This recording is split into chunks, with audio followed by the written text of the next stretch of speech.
OK, alors, que demande Dieu dans le 6e, 7e et 8e commandement? C'est la question numéro 11 de notre nouveau catéchisme. Mais on pourrait résumer ces trois commandements-là comme ceci. Ne pas faire de mal à mon prochain, ne pas l'abuser, ne pas le maltraiter, ne pas le tuer évidemment, ne pas convoiter la femme d'un autre, qui englobe un peu toute la débauche sexuelle. On pourrait le développer, mais puis Jésus va même aller au niveau des pensées. Et puis troisièmement, ne pas dérober, ne pas voler le bien de mon prochain, qui implicitement, comme le soulignait bien Martin Luther, implique sûrement aussi de partager, donc de notre bien, si je peux aider quelqu'un d'autre. Trois commandements. Ne pas faire de mal, ne pas tuer, ne pas violenter son prochain, ne pas convoiter la femme d'un autre, ne pas manquer soit à mon célibat, soit à mon mariage. Et puis, troisièmement, ne pas voler le bien de quelqu'un d'autre, mais au contraire être généreux. Qu'est-ce que je peux retenir de pratique de ça? Je trouve que les méditations de Martin Lloyd-Jones et Stephen Hum sont excellentes.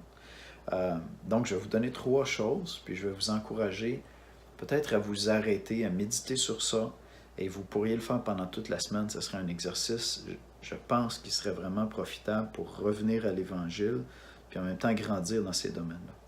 La première chose à réaliser tous les jours, c'est je suis incapable, il m'est impossible d'honorer ces trois commandements-là. Tout l'Ancien Testament sert à, entre autres, à faire la démonstration qu'il nous est impossible d'honorer parfaitement ces commandements-là.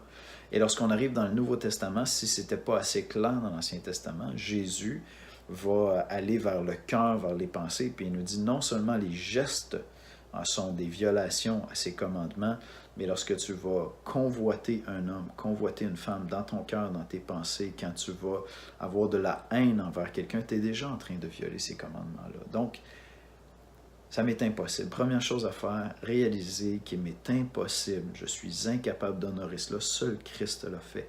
Ça m'amène à la deuxième chose à faire, qui est d'aller me reposer dans la grâce. On a parlé de sabbat la semaine dernière. Me reposer dans la grâce qui est en Jésus-Christ. Je me repose de mes œuvres à moi qui sont déficientes. C'est lourd pour moi de porter le fait que je n'arrive pas à toujours aimer mon prochain, mais parfois je vais avoir de mauvais sentiments envers mon prochain, de l'amertume. Je vais aller me reposer en Christ et je vais commencer à adorer Jésus-Christ. Je me repose de mes œuvres, je m'appuie dans sa grâce, je commence à l'adorer. C'est la deuxième chose. Et la troisième, une fois que j'ai commencé à l'adorer, là je peux demander à Dieu, Seigneur, je ne veux pas me laisser aller au péché. Au contraire, je veux honorer ton sacrifice. Et donc, ce que je veux faire, Seigneur, je veux te demander de venir former le caractère de Christ en moi aujourd'hui. Viens former Christ en moi aujourd'hui dans ces domaines-là. Et je vais être attentif pour voir qu'est-ce qui se passe dans mes pensées, mes actions à l'égard de ces trois commandements-là aujourd'hui. Et si vous prenez le temps de faire ça à tous les jours cette semaine, vous allez grandir dans l'Évangile et vous allez entrer davantage dans cette réalité que nous n'avons pas premièrement à nous voir comme des pécheurs, mais comme des saints mis à part. Saint parce que sanctifié par Christ, son œuvre à lui, pas la mienne, mais saint parce que mis à part pour marcher à la suite de Christ aussi.